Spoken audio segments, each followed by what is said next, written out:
everybody. My name is Matt Cook, and I'm the director of the Center for Healthy Churches. I'd like to welcome you to the Changing Church webinar.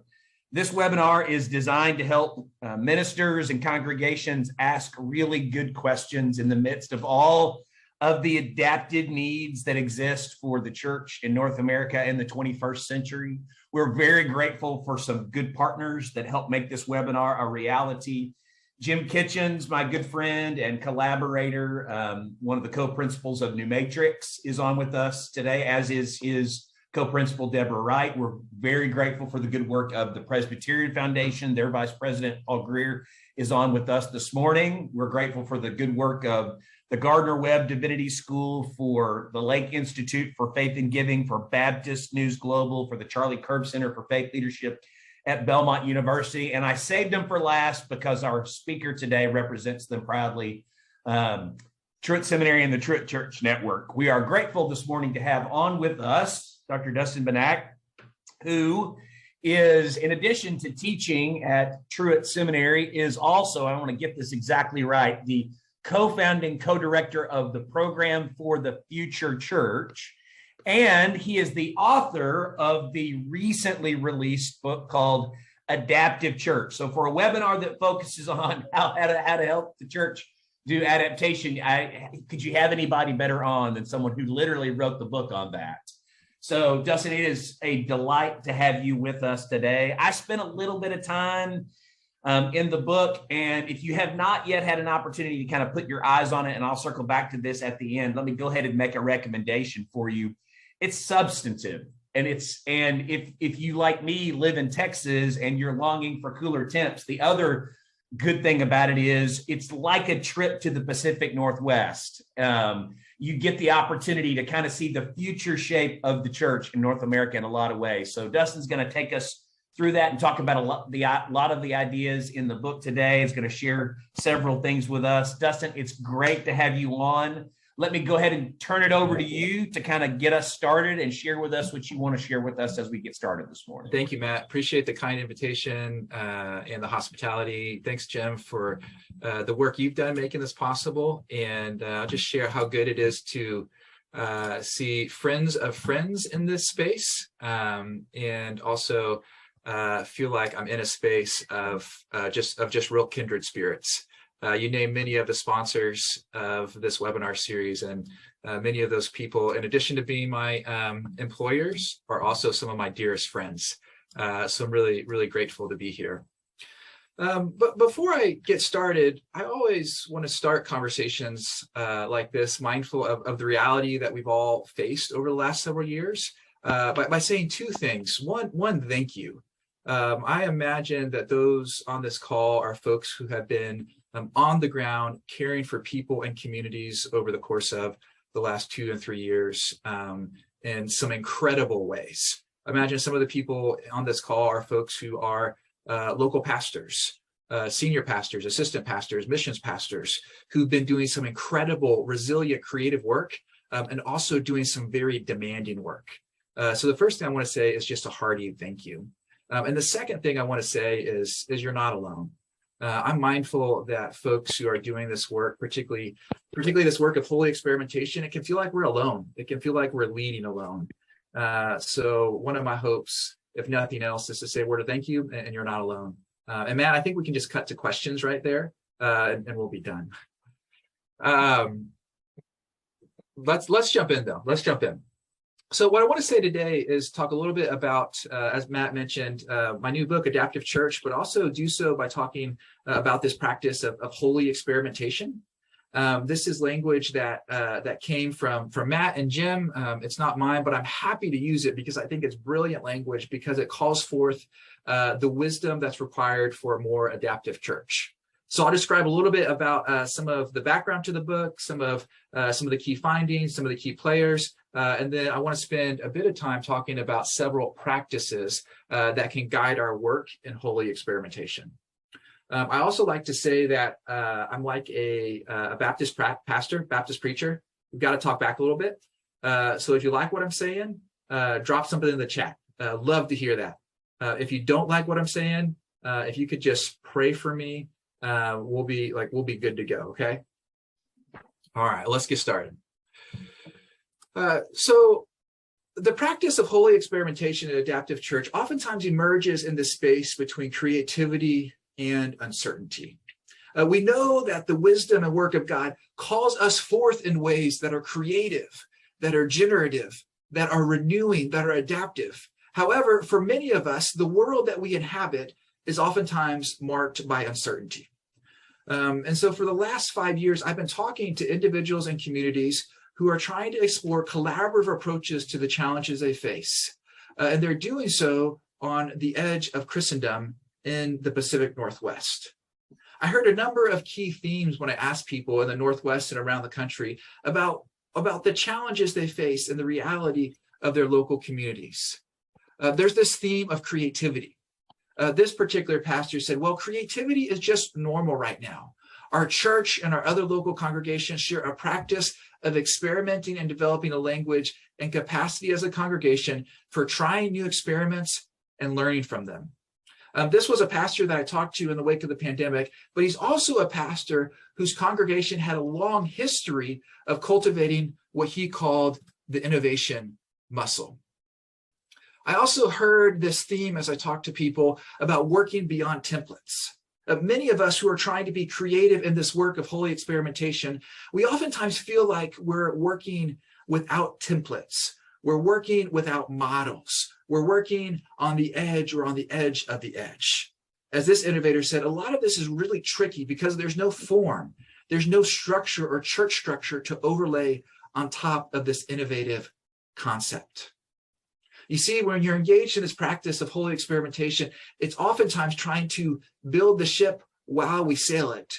It's also trying to build new structures, imagine new templates, and then figure out the right resourcing to support those for a new day. So that's one of the themes that emerged. I also heard this theme that is trying to imagine the future that we cannot see. This particular low school pastor said, the systems that have carried us for the last few hundred years are waning. Something new is on the cusp. You see, many of us recognize that the systems that organize our common life are fragile. They're fractured. In some ways, they're unsustainable. We need new systems. We need new structures. We need new processes. And we recognize that something new is on the cusp, but we cannot fully see it. We can only imagine it. Friends, this is the space out of which an adaptive church and holy experimentation emerges. And I tried to seek this out in my work over the last several years on the Pacific Northwest. Because one of the ways to think about the practice of holy experimentation between creativity and uncertainty is innovation on the edge. The Pacific Northwest, as many of you likely know, is a part of the country that includes Oregon, Washington, Idaho, and southern British Columbia.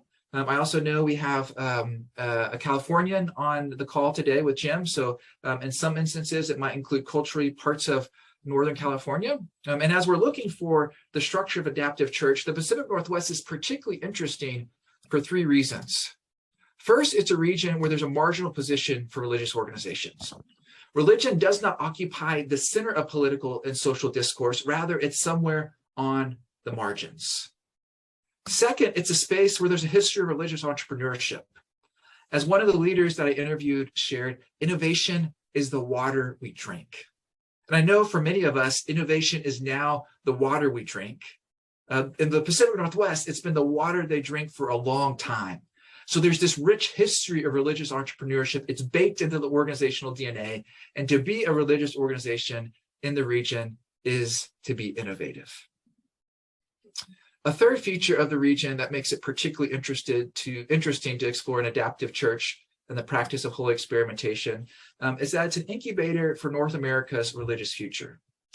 Many sociologists of religion now point to the Pacific Northwest as a region that's a laboratory for where religion is going north of the Mexican border. One of the latest works, Religion on the Edge, puts it this way. The Pacific Northwest is an excellent laboratory for seeing some of the deeper forces at work in the religious, spiritual, and secular spheres of North America. One of the things that I think is particularly interesting about the Northwest is many leaders in the region actually have this self-sensibility as well. They see themselves as working in a religious laboratory where they're innovating in ways that will have consequence for people of faith well beyond the country, elsewhere, across the country. So what I did over the course of the last several years is I had conversations with folks across the region about the challenges they face and the values that organize their work.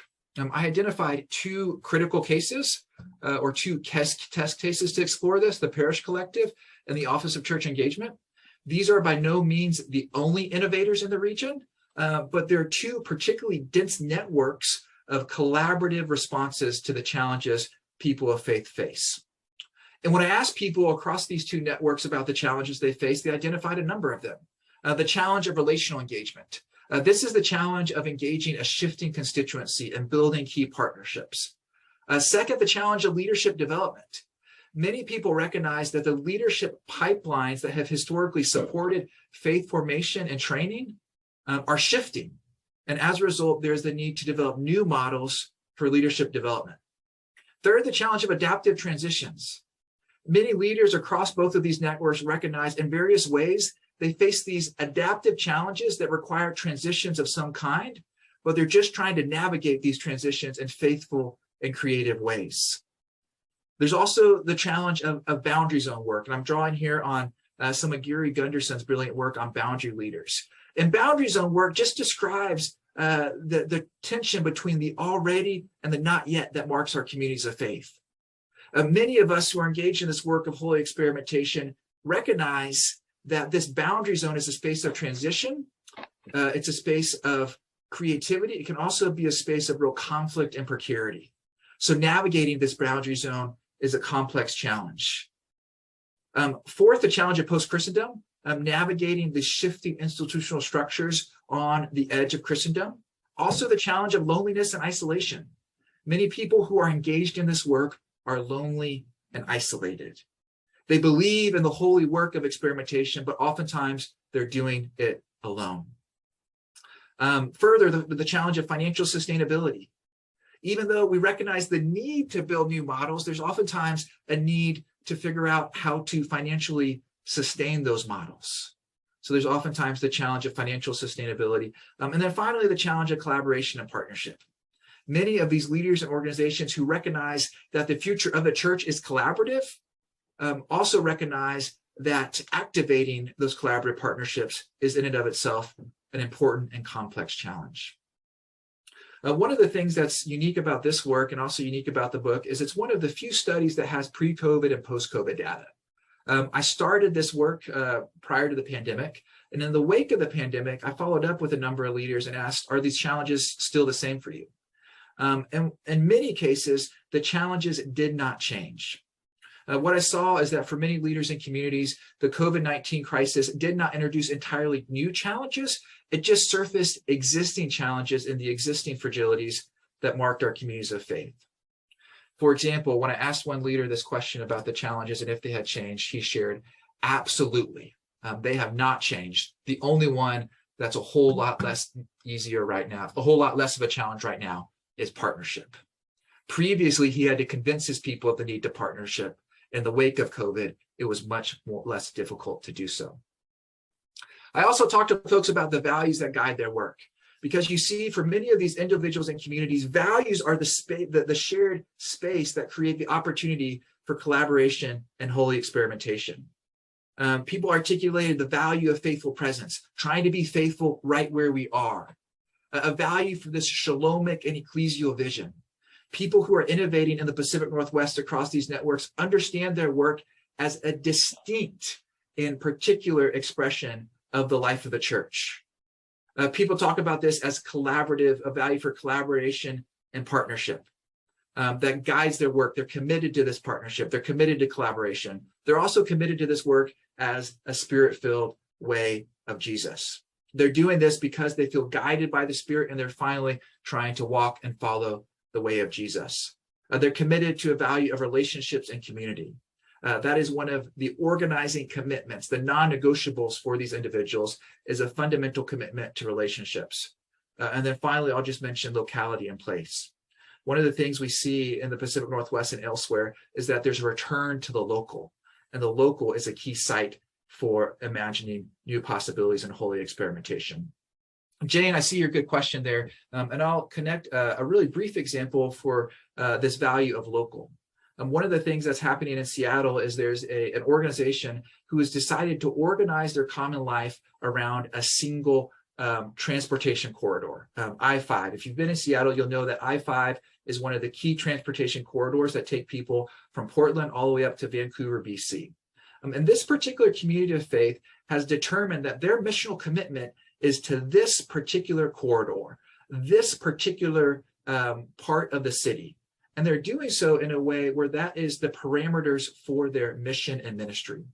This particular pastor said, if you go 3 blocks to the east or 3 blocks to the west, it's a very different community. But we're going to ground our common life in this particular locality, and that's going to determine the nature of our mission and ministry. Now, I could share much more about these values and how they motivate this collaborative adaptive work, but what I want to note here is the importance of values as the anchor and the fulcrum for imagination for holy experimentation. What emerged from this is an account for what I call an adaptive church. The entire book makes both a descriptive and a constructive theological argument about the structure and the practice of an adaptive church. The first half is largely descriptive, using organizational theory, management, leadership theory, network analysis to map the structure of adaptive churches. And the second part is this constructive theological proposal that tries to offer this theological paradigm for how we imagine our lives and our communities in light of the reality and possibilities of God.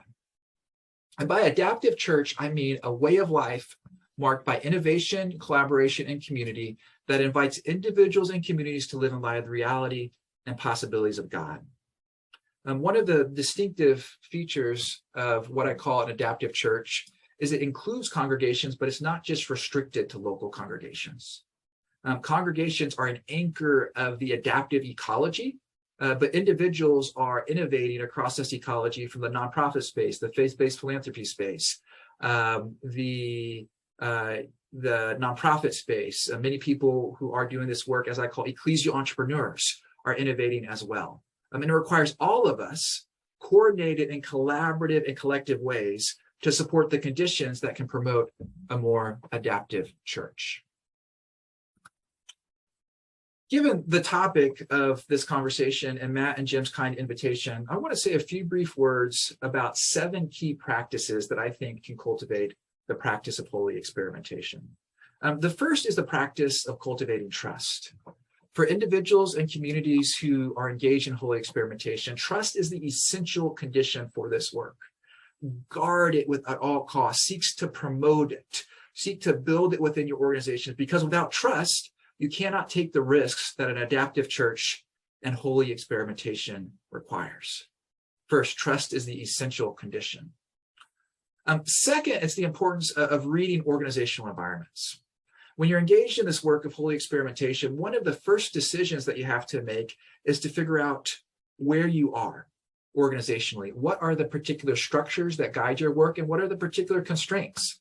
And I like to make a distinction between fixed sets of organizational environments and ambiguous sets of organizational environments. Fixed sets are those sets in those spaces where there's pre-established partners, processes, practices. There's kind of some rules of the game, if you will, where if you were to start something, you know who you could call to get this off the ground. Oftentimes, fixed sets are spaces where it's easy to start something and scale it, but you might have some limits and parameters about who you can actually partner with, because there's kind of some established pathways and patterns of process and practice and partnerships. So there might be some constraints of the range of partnerships.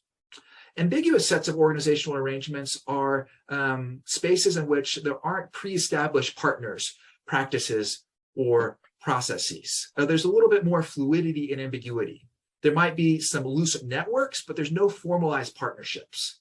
And these ambiguous sets, there might be a wider range of partnership, but oftentimes it takes longer to get things off the ground.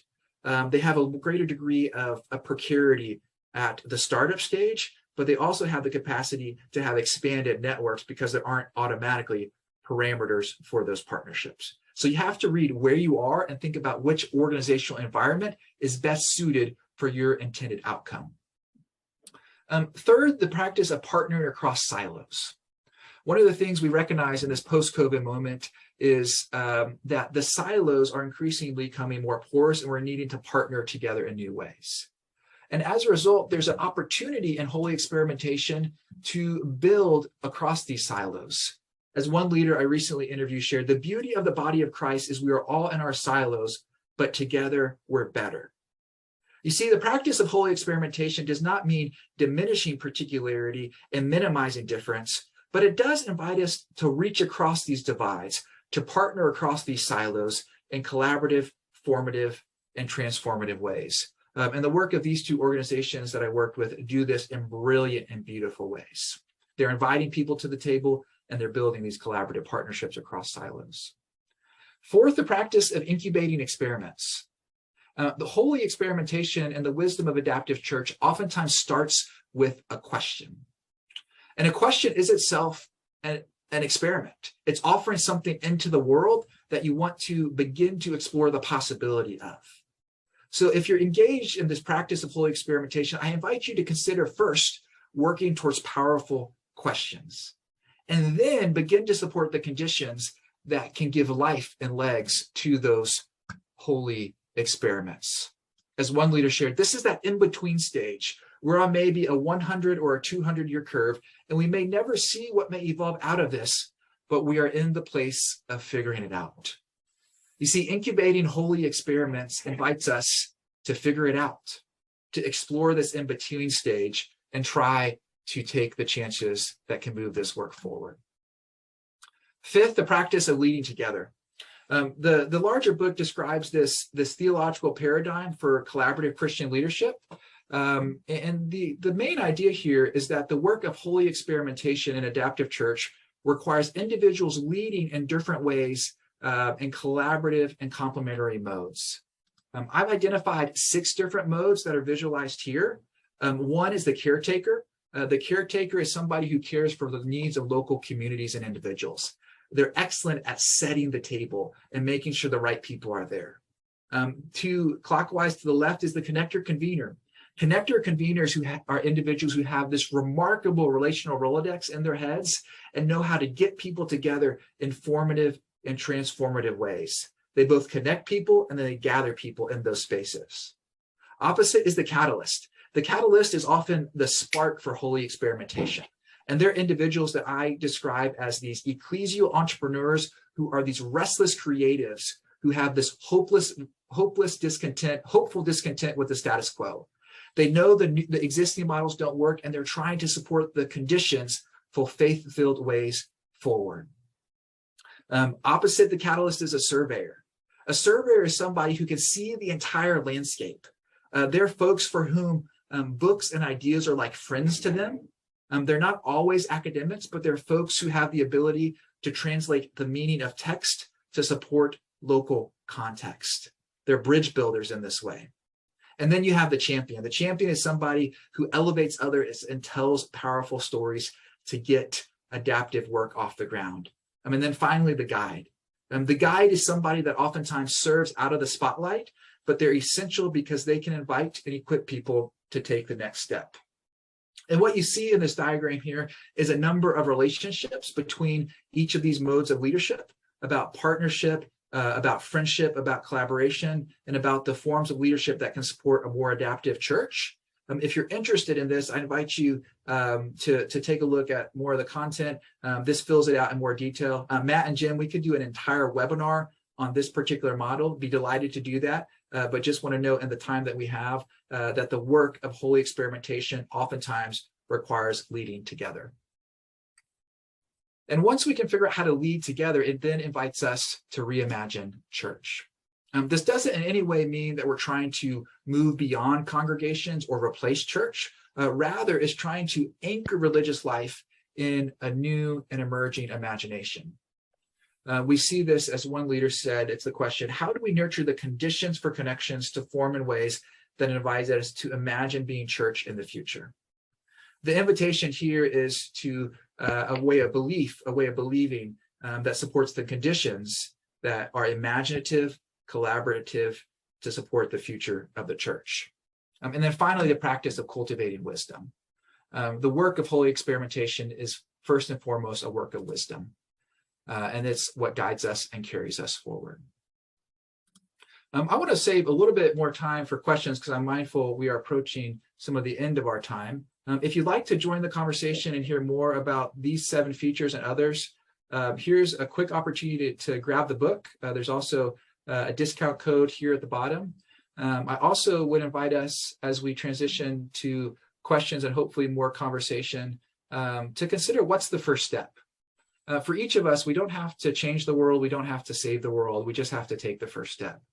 So whenever I'm working with individuals and communities, I simply ask them to imagine what's the first step for you in your community, because oftentimes the work of holy experimentation starts by just taking the first step. If I can support you in your communities in other ways, I'd be delighted to do so because I really believe in your work and I'm delighted to support you however I can. So I want to invite everybody to go ahead and start using the chat feature to go ahead and start posing some of your questions for Dustin. And I'm going to go ahead and throw a couple your direction, Dustin, to kind of bridge us over to everyone else asking their questions. So I want to kind of get down into the book a little bit, and you talked about this in what you presented, but you go into a lot of detail about it in the book. You, following Bonhoeffer, you talk about the fact that relationality is the prime condition for ecclesial and organizational adaptation. Will you talk about that a little bit and connect it to what you've already shared with us a little bit? Yeah, thank you, Matt. And this is both a descriptive insight and also a theological insight. I'll start with the theological because I think that's what motivates and grounds an adaptive church. Because for people of faith, the imagination that's required for an adaptive church first emerges through participation in Christ, through our connection to Christ, participation in Christ's death and resurrection, and the wisdom that emerges through the work of the Holy Spirit. That's what stirs our imagination for a hopeful sense of possibility. It's that connection that binds us to Christ and then invites us to partner and binds us to other people that is the bedrock for this work. So that is the theological commitment that animates it, that it's the connection to Christ, connection to others through Christ that grounds our work as the people of Christ. Descriptively, this theological reality invites us to partner with others in formative and transformative ways. Part of the work of the collaborative leadership model is to consider the actual structure of this, because so oftentimes people of faith will recognize the theological value for relationality, but we're not always as good about thinking about the structure of that relationships, particularly when our existing organizational structures are shifting. The ways that we've previously partnered and connected with other people may be changing. There's now a need to be thoughtful and intentional about the structure of those collaborative relationships that can guide our communities moving forward. So that's part of the book as well, as it's inviting people to be thoughtful, to have imagination and curiosity about these relationships, and then to organize them in a way that is both formative, strategic, and transformative for our mission and ministry moving forward. So Deborah Wright asks the question, and she's posed it before, so she's just going to see how you answer it, Dustin. So I just want to let you know she's kind of loaded for bear on this one. How do you break the habit of a community of faith desperately seeking best practices, which can often be the nemesis of adaptive change? I think, yeah, that's fantastic, Deborah. I love the question.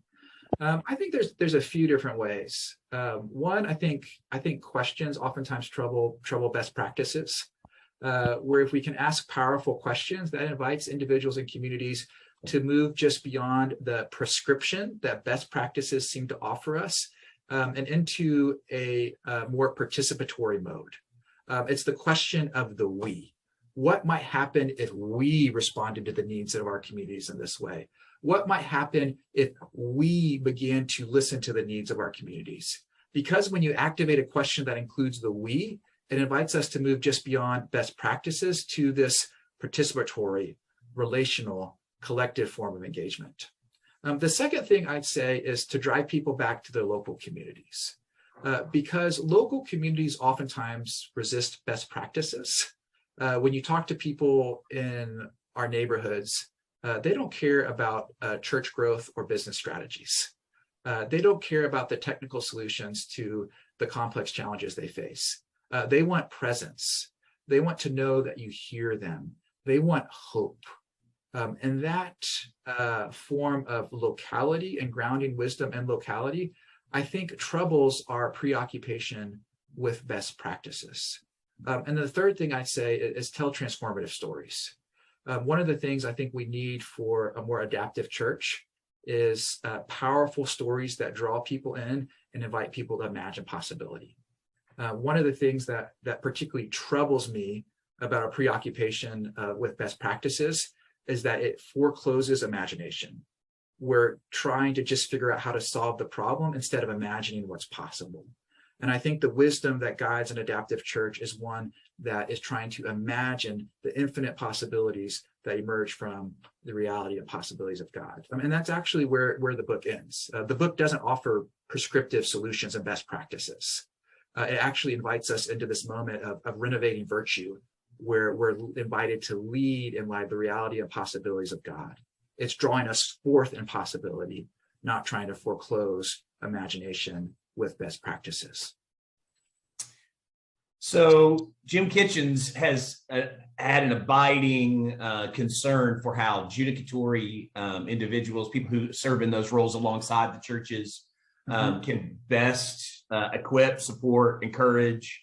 So he's asking the question, in the context of what you're advocating, what can judicatory folks do to support those lonely individuals to whom the Holy Spirit often whispers, like this kind of organic, ground up approach? I'm using from your book, church as presence in the neighborhood rather than church as congregation. What can judicatory folks do to support people that are kind of in that mode? That's great. Yeah, thanks, Jim. Thanks, Matt. The first thing I'll say, just by way of acknowledgement, is there's a number of judicatory bodies who are doing this in really beautiful and thoughtful ways already. I'm mindful that Paul is here from the Presbyterian Foundation, and I know they are particularly thoughtful, innovative, and creative. There's a number of judicatory bodies in the Pacific Northwest who are doing this as well. So I don't want to offer this in any way to suggest that it's not happening. I do think there is an opportunity to be even more intentional about this work. I think this actually connects to some of the language I offered about fixed versus ambiguous sets of organizational arrangements, because the judicatory structure, one of the advantages is that it's one of these oftentimes fixed organizational arrangements. There's processes, there's practices, there's resources. So it can be an incredible environment to incubate these holy experiments. However, we have to attend to the conditions. One of the conditions I think that is essential is to create space for these innovators, to give them time, to give them a long runway, particularly if they're trying to do local work that's guided by faithful presence. I oftentimes talk to many leaders who are trying to innovate in judicatory structures, and the judicatory bodies will put a timeline on the deliverables. And I think that is reasonable. It's understandable. However, I think if we're doing innovative work that is prioritizing faithful presence, we have to have a longer timeline in order to support and sustain that work. So I think support the conditions by giving them the right timelines. The second thing I think that is essential is to figure out how to give them the right protection and cover. Many people who are innovating in these spaces are taking chances. So it's precarious, it's risky. So surround them with the right connections that give them the appropriate relational cover, particularly if they're early career, they're taking a chance and you don't want their career to be entirely compromised by this risk. The other thing I would say is build cohorts around these people. Again, this is happening, but I think we need to scale it out and build it at a larger level, because many people are innovating, they feel isolated, and they could benefit from a cohort. And then the final thing I'll say is you may think about how to commission somebody on your judicatory staff to always be listening to the leaders that are innovating on the margins. Because oftentimes these leaders are out there, but they're not always in the places we would expect them to be. They're not always in seminaries. They're not always trained theologically in the traditional sense, But if you're judicatory, can have somebody on their staff who is listening for these local leaders and then figure out how to bring them into this incubating system, I think it has the capacity to renew and rejuvenate the work that we're all trying to do in these structures. So, Didi, I hope I get your question right. I'm interpreting one portion of it. I think, as I understand your question, she's asking the financial sustainability question. So, the congregations that are trying to innovate, trying to do new things, and yet they're so busy trying to engage and build relationships that often requires an enormous amount of energy, and not a lot of energy is left over for developing the financial resources that you need for sustainability. And those two things kind of compete for the kind of internal focus of the organization in some way. So I think her question is around, how do you get people to, she framed the question, how do you get people to look toward possibilities? From your experience in the Pacific Northwest, how are those organizations kind of figuring out answers to those questions, Dustin? Yeah, that's a really, really meaningful and important question. And we can't ignore the shifting economic models, because it's an essential feature of this. And there's a number of folks who are doing some really important, innovative work at this intersection, and would be delighted to share more of those resources if it would be helpful. The thing that I would say that I think the individuals in the Northwest have going for them is that their scale has historically been smaller than other forms of mission and ministry in other parts of Christendom. So their model from the start has been a little lighter, a little leaner. So they recognize the need to run more lean from the start. So as a result, they don't always have all of the challenges that come from massive facilities that some communities and some congregations are facing in this moment. It doesn't mean they're without financial challenges. Some of the leaders in the region are addressing this through bivocational approaches to ministry. There are a number of individuals and communities in the region that are experimenting with lay-led approaches to mission and ministry, where it's decentering the clerical paradigm and the pastor as the central figure in the community, and beginning to center the lay leadership as key individuals who are more and more responsible for the life, the leadership, and the education in the community. I also say there are individuals who are engaged in various forms of Christian social enterprise. And these are the people that I would describe as the ecclesial entrepreneurs. I want to get back to just Jane's sensibility earlier to be very, very concrete here. What does this look like in practice?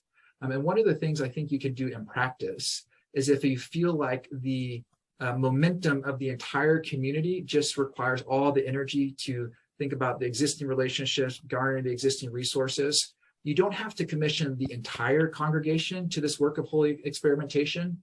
You could just commission one people or two people.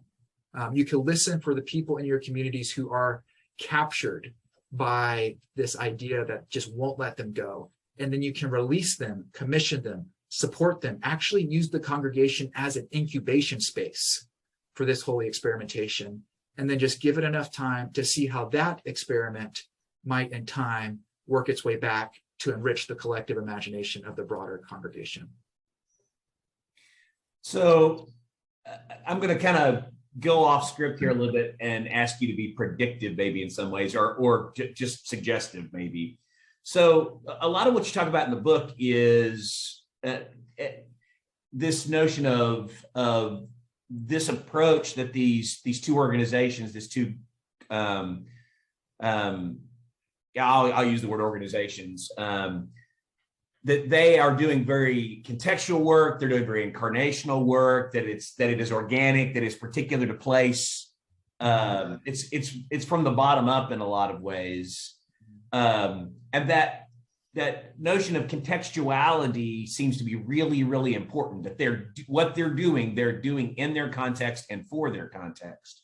Mm-hmm. And yet those of us who are reading about what's taking place in a place like the Pacific Northwest, where they have learned those lessons, one of the things I found myself asking is, how much of what they're experiencing is a leading predictor for what's coming, or how much of it actually is just contextual. So, I mean, you're teaching in Texas, and my joke about Texas is it's the last place in the United States where they're still not convinced that Christendom is dead. You know, they still you have to kind of persuade in some ways. Should we expect in places like Texas and North Carolina that what's happening up there is coming to us, and so we can pay attention to the lessons that they're teaching us? Or is the way that post-Christendom is going to come to places like Texas and North Carolina going to be radically different than it's taking place in the Pacific Northwest? How would you help us kind of apply what we need to apply, and also to recognize that some of what they're doing is always going to be particular up there? So yeah. Well, that's fascinating, Matt, and I think it's a tension here, because I read somewhere in a big book that nobody knows the future, and yet there are certain bets we want to make about what the future might look like. And what I'm willing to bet on at this point is that the future of the church and adaptive church will be marked by collaboration. It will require convening. It will require a different mode of leadership, teaching, and education. I'm also increasingly convinced that individuals who still occupy structures that are more characteristic of Christendom actually have an opportunity to imagine possibilities beyond those structures. They have an opportunity to consider what are the resources that this particular environment has that we can organize in ways that support the future of our communities, both in this space and also beyond this space. So that's the first thing I would say, kind of at the descriptive level. At the level of imagination and possibility, I think the work of these two organizations and the broader case of the Pacific Northwest, I think it does invite us to center our context, because invariably the work that we are doing in Texas and North Carolina and California and New York and New Jersey and Florida and many, many other contexts across this country will be rooted in the particularities of context. So I think the wisdom that's emerging from the Pacific Northwest can re-ground us in context. And then I actually think the argument of this book is that the work of holy experimentation, it doesn't require a template.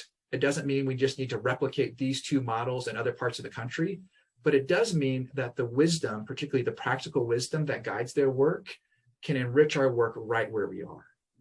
Because it's wisdom that calls forth the life of faith. It's wisdom that guides the pastoral and ministerial vocation. It's wisdom that guides holy experimentation. So that's where I'd like to direct us to. The Pacific Northwest is interesting, not because it provides a exhaustive prescriptive solution. It's interesting because it offers a way to stir our imagination about what's possible. There's a line at the end of the book that talks about how the work of an adaptive church moving forward will be in some ways similar, but also dissimilar in many ways. And I imagine that the contextually rooted work that each of you do can be guided by the wisdom of these two cases, the wisdom of the Northwest, but it can be inflected, it can be enfleshed, it can be incarnated in particular ways that are unique to your community. So, Dustin, thanks very much. Really, folks, we've just scratched the surface of what the book kind of talks about and reveals. There's no way to get all of the substance, and there's a lot of rich substance in Dustin's book on what we've talked about briefly this morning. I highly encourage you to pick it up. It, in a lot of ways, while Dustin ends kind of talking about the virtues that we all need to kind of apprehend in some ways, what I have found, in addition to that was very, very useful, is you really do get a sense of what it's like on the ground there. And he was there enough and went deep enough that really you can kind of walk alongside him as he's kind of revealing these things to you. So there's both high level insights, but there's also ground level practices and ideas as well. So for that reason and many more, I would certainly encourage you to pick up a copy of his book. Dustin, thanks again for leading us today. I'm going to turn it over to Jim Kitchens, who's going to talk a little bit about next week. Thanks, Matt. And thank you, Dustin. This has been wonderful. Deborah Wright and I, my colleague and I in New Matrix, will often say that we were ordained into a post-Christendom, postmodern context in San Francisco, California. But while we are children of the West Coast, we are also the children of Silicon Valley. And so we look a lot to them to sort of think about how you innovate, how Steve Jobs says, I'm going to think about that thing that you never knew you needed, and you're going to need it so desperately when we release it. And we're going to be talking about a practice that we have picked up from Silicon Valley called rapid fire research and development as a way to experiment and to iterate with experimentation. We'll talk about how that's guided our work in New Matrix and can guide other folks as well next week. So there you have it, folks. Next week, the iPhone 14 of church life will be presented to you by i14 Pro. Deborah Wright. Yes, very good. Well, you'll look forward to that. You get an advanced copy of that. So thanks again to Dustin. Thanks to all of you for being here today. Everybody have a great week.